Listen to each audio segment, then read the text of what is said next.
Musa Jaja yang punya umpan-umpan berbahaya. Ini dia, kick off babak yang pertama.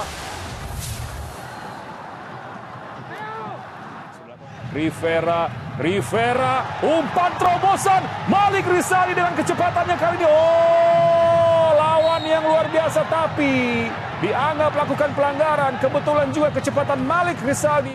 Oh, lolos kali ini. Kesempatan bagi Madura. Malik Rizaldi dan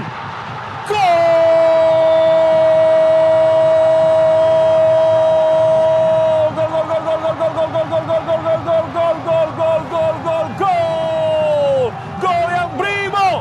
Berbahaya, apakah ada pemain di sana? Sisko Rivera dan Malik Rizaldi. Gol! Offside Malik offside pemirsa. Serangan cepat. Balik lagi pada Kokari. Angkat bola dan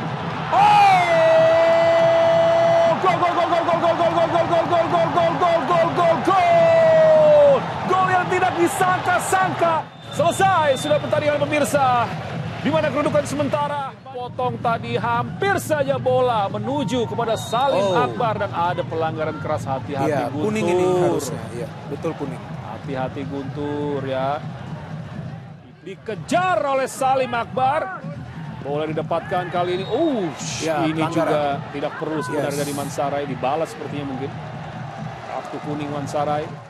Guntur Aryadi, kemudian pelanggaran keras dilakukan oleh Mansarai terhadap Guntur Aryadi. Dalam posisi Guntur telah menendang bola sejauh mungkin tadi keluar dari kotak penalti. Kartu kuning ini tambahnya. Ya, dianggap memperlama ya. Siap lagi bisa, apakah ini akan jadi peluang terakhir bagi Madura United. Sama-sama kita lihat. Ya, sudah diangkat bola dan bola keluar. Beberapa detik lagi pertandingan akan segera berakhir pemirsa. Selesai sudah pertandingan, tidak ada gol yang tercipta sepanjang babak yang kedua, tapi Madura United mampu mencetak 2 gol.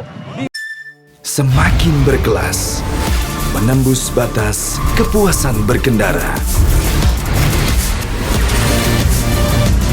All New Honda PCX, the ultimate excellence.